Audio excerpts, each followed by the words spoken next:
Olá, meus amigos, mais uma vez aqui com vocês. É um grande prazer. Eu vim aqui compartilhar com vocês sobre algo que tem afligido meu coração nesses últimos dias. A minha mãe pegou Covid e ela está na UTI, entubada. E eu confesso para vocês que eu tenho estado em oração. Coloquei até uma postagem no Facebook.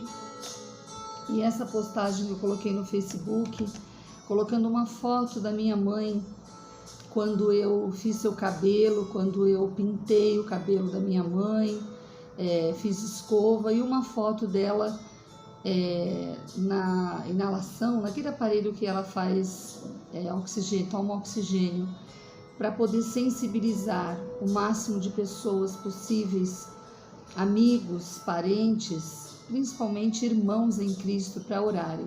E graças a Deus, o meu alvo era esse, conseguir que pessoas orassem pela minha mãe, porque ela está na UTI, entubada, e isso me aflige demais. Eu já estive entubada algumas vezes e eu sei como é difícil. Numa das vezes que eu estive sedada, eu lembro de ter um nível de sedação muito baixo e ter consciência do que acontecia comigo ao redor. E ali naquela postagem que eu fiz, eu pedi para que as pessoas orassem. Eu quis que as pessoas estivessem mobilizadas a orar. E mais de 150 pessoas colocaram: estou orando pela sua mãe, estou intercedendo, fora as pessoas que entraram no particular dizendo: estou jejuando pela sua mãe. E há poder na oração. Para mim, as pessoas, claro, meus irmãos, meus parentes, estão acompanhando o caso da minha mãe, colocaram a minha mãe num excelente lugar, ela está num excelente hospital, ela tem um plano bom de saúde, mas eu sou mulher de oração, eu sou mulher que oro, que busco a Deus, e o mais importante é a parte espiritual, é que a gente possa mover os céus em favor da minha mãe. E ali, nessa postagem, eu pude realmente mover os céus, tanto para o bem como para o mal. Você vê que teve um dia que uma irmã, que eu não recebo ligação dela há anos, de 3 em 3 anos ela resolve ligar, e ela é bem perturbada. Ela ligou gritando: você não tinha que postar a foto da minha mãe, a minha mãe está vestida, está ali sentada na cama, inclusive ela está sentada na cama, ela não está exposta a nada. Eu sou uma pessoa de oração, como mulher de Deus, eu me senti na obrigação e de buscar o máximo possível de irmãos em Cristo para estarem ali pedindo a Deus e clamando em favor da vida da minha mãe, em favor da minha mãe que está lutando pelo ar que ela respira. E as respostas têm sido maravilhosas. Certa vez, Esther, a rainha Esther, ela se viu numa situação muito difícil e ela tinha que falar com o rei, e só poderiam se apresentar na frente do rei as pessoas que eram convocadas. Não era assim, simplesmente estar na frente do rei e falar: oi, rei, quero falar com você. E Esther falou para o seu tio Mordecai: peça ao povo que orem e jejuem durante 3 dias. 3 dias estejam orando e jejuando, porque eu e as minhas servas faremos o mesmo. E ela ali orou e jejuou e rasgou seu coração diante de Deus, porque há poder na oração, há poder naquele que ora. E é esse o meu objetivo, é esse o segredo que muitos não entendem. As coisas de Deus são loucura para o homem. E ali Esther orou, e depois de 3 dias ela foi se apresentar diante do rei sem ser chamada. Gente, foi maravilhoso, e o que me deixa assim tão feliz, tão impactada, foi que quando Esther apareceu na frente do rei, o rei estendeu seu cetro e se alegrou. Eu acredito, meus irmãos, meus amigos que estão vendo esse vídeo, que não haveria alegria nem exultação da parte do rei se antes não houvesse 3 dias de oração e jejum, pela parte de Ester e do seu povo. Oraram e jejuaram todos os judeus entraram em oração. Talvez na sua vida esteja faltando isso. Antes de tudo, você jejuar e orar. Por isso você não entenda, talvez, o que eu tenha feito de colocar a foto ali da minha mãe na situação de fazer um oxigênio. Eu mesma, quando eu estive doente, meu esposo colocou foto que a minha mãe tirou, minha na UTI, e ali nós já alcançamos tantas vidas para Jesus através de uma situação que eu estava fraco, porque a Bíblia fala que quando eu estou fraco, aí sou forte, porque o meu poder se aperfeiçoa na fraqueza. O Senhor mesmo disse a Paulo: a minha graça te basta, porque o meu poder se aperfeiçoa na fraqueza.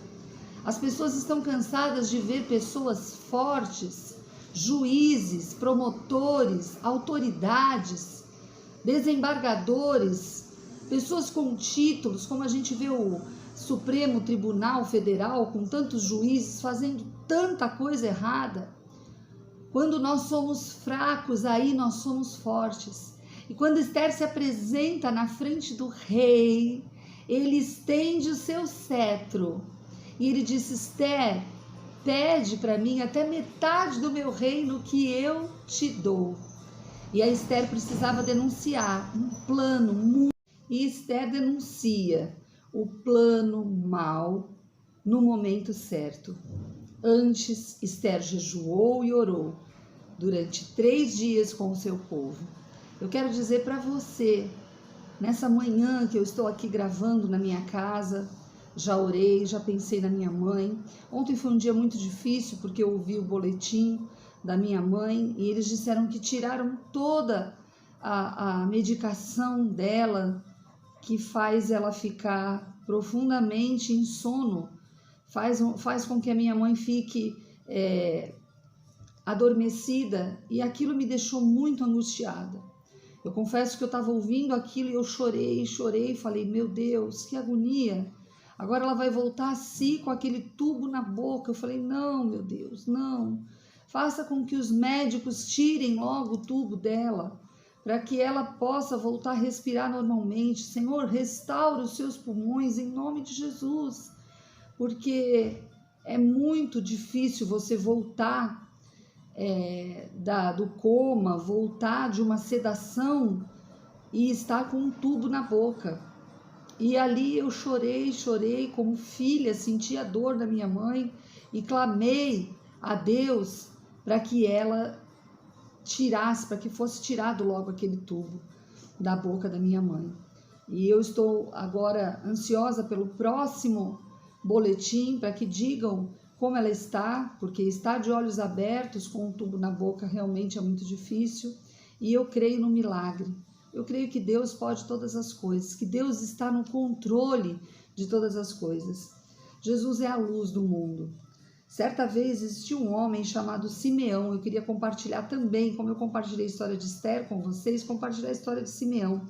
Havia em Jerusalém um homem, está lá no livro de Lucas, quem quiser compartilhar, Lucas capítulo 2, no versículo 25 em diante, diz assim: havia em Jerusalém um homem cujo nome era Simeão, e este homem era justo e temente a Deus, esperando a consolação de Israel, e o Espírito Santo estava sobre ele, e fora-lhe revelado pelo Espírito Santo que ele não morreria antes de ter visto o Cristo do Senhor. E pelo Espírito foi ao templo, e quando os pais trouxeram o menino Jesus para com ele procederem segundo o uso da lei, ele então tomou-o em seus braços e louvou a Deus e disse: agora, Senhor, despedes em paz o teu servo, segundo a tua palavra, pois já os meus olhos viram a tua salvação, a qual tu preparastes perante a face de todos os povos, luz para iluminar as nações e para a glória de teu povo Israel. Jesus, ele é a luz para iluminar as nações. Prestem atenção bastante nessa parte. que diz assim no versículo 32: luz para iluminar as nações e para a glória de teu povo Israel. Jesus é a luz para a nossa nação. Tudo isso que nós estamos passando de coronavírus, de Covid-19, dessas enfermidades, põe vacina, tira vacina, as pessoas estão sofrendo com Lula aqui no nosso país, com Lula querendo voltar porque foi uma pessoa que roubou demais o nosso país, as pessoas chamando o mal de bem, o bem de mal, porque o juiz Sérgio Moro, que esteve à frente da Lava Jato, ele está quase sendo julgado. Então, o que eu digo para vocês é que as pessoas chamando o bem de mal e o mal de bem, a Bíblia diz, ai daquele que chama o bem de mal e o mal de bem. É muito triste isso tudo que nós estamos vivendo. As pessoas xingam de palavrões, falam aberrações a respeito de um presidente que não pode fazer nada, que toda autoridade foi tirada dele. As autoridades estão na mão de governadores e de prefeitos e do Supremo Tribunal Federal. O que eu digo para vocês é que Jesus não tem sido a luz da nossa nação. A Bíblia diz, feliz a nação cujo Deus é o Senhor. Eu lembro quando o presidente disse que Deus teria que estar acima de tudo. E eu fiquei feliz quando eu ouvi essa frase, porque fazia muitos anos, décadas, que eu não via nenhum homem à frente da presidência da República dizendo que Deus estaria na nossa frente. E eu sabia que esse homem seria muito açoitado, perseguido. Teria dias difíceis durante o seu mandato. Eu não estou aqui para defender ninguém ou para açoitar ninguém. Eu estou aqui só para dizer para vocês que Jesus, ele é a luz para iluminar as nações. E ele não tem sido, por isso o povo tem sofrido. O povo não tem sofrido por causa desse homem ou por causa daquele, mas por causa da sua própria língua, por causa da sua própria boca. Irmãos se voltando contra irmãos. Eu vi esses dias que a minha irmã, que não recebo ligação há 3 anos, ligou para mim lá dos Estados Unidos para me xingar. Gente, aonde nós estamos? São dias maus, dias que pessoas estarão apostatando da própria fé, dias que irmãos estão se voltando contra irmãos. É claro que eu guardo o meu coração, eu lembro dos irmãos de José, que jogaram ele no poço, venderam ele como escravo. Não é de eu me admirar que os meus irmãos me tratem mal, não é de você se admirar que você tem irmãos ruins, que você tenha pais que também não queiram saber de você, que você seja perseguido, humilhado, porque, veja, José também esteve sozinho, com tantos irmãos. Ele não tinha 2 nem 3, ele tinha 10 irmãos, e ele estava lá naquele fundo de poço. Mas saiba que ao seu tempo Deus vai te exaltar, em nome de Jesus. Que Deus te abençoe nessa manhã, que Deus te fortaleça, que Ele seja o teu escudo, o teu socorro bem presente na hora da angústia. É Ele que tem te sustentado, é dele que vem o teu refrigério. Em nome de Jesus, toma posse de quem você é em Jesus. Não vá atrás daquilo que falam. Ele diz, eu bem sei os pensamentos que tenho sobre vós, pensamentos de paz e não de mal. Jesus é que sabe os pensamentos que tem sobre você, não o que os outros pensam. Muitas vezes o bem que nós queremos, muitas vezes não fazemos, mas o mal que não queremos, muitas vezes fazemos, porque a carne milita contra a toda essa dificuldade. Mas Deus é contigo, meu irmão. Aquele que está em Cristo é nova criatura. As coisas antigas se passaram, eis que tudo se fez novo. O Senhor é que te sustenta, é Ele que te guarda, em nome de Jesus. Que Deus te abençoe. Amém.